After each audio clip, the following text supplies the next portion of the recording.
sa social media ang video ng pagsayaw ng It's Showtime host na si Jackie sa harap ng co-host nito at singer na si Darren Espanto. Nitong nagdaang araw ay nagkaroon ng masayang year-end party ang mga staffs at host ng It's Showtime, kung saan ay pinakita nila sa kanilang mga viewers ang ilang mga kaganapang nangyari. At isa na nga dito ang nakakagulat na pagsayaw ni Jackie sa harap mismo ng co-host at singer na si Darren Espanto habang nakaupo ito. Makikitang una nang sinayawan si Darren ng ilang dancers, ngunit hinila nga ng isa sa mga ito si Jackie upang siya mismong sumayaw kay Darren, at hindi naman nagdalawang isip ang host na agad na pumatong kay Darren at sinayawan ng singer. Makikita ring bago tuluyang patungan ni Jackie si Darren ay itinaas pa muna nito ang kanyang isang paa at ibinuka sa harap ng singer, sabay upo sa mga legs nito.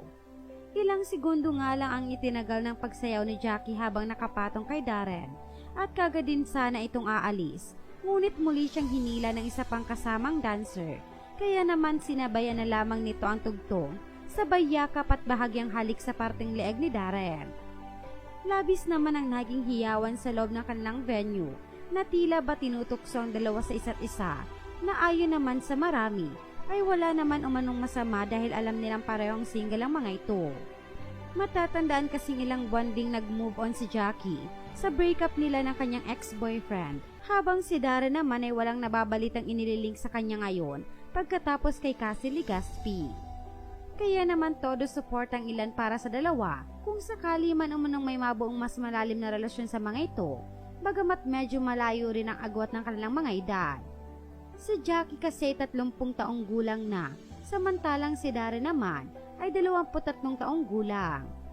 Gayunpaman, may ilan din naman na hindi ikinatuwa ang naging kilos ni Jackie at pinuna nga rin ng ilan ang agwat ng kanilang edad. Narito ang magkakahalong reaksyon ng mga netizens tungkol dito. Ha? Goodness! Ate Jackie po yan ni Darren. Though we like Jackie, but hope she will find someone her age kasi marrying stage na siya. Huwag pong ipilit porket minatch. For fun lang yan. Sinaseryoso nyo. Maawa naman kayo kay Jackie din. Deserve niya siya i-nurture at di mag-alaga ng bagets na kapatid. Darren is way too young. Dami pa future ganap sa career and enjoy the company of friends of his age too.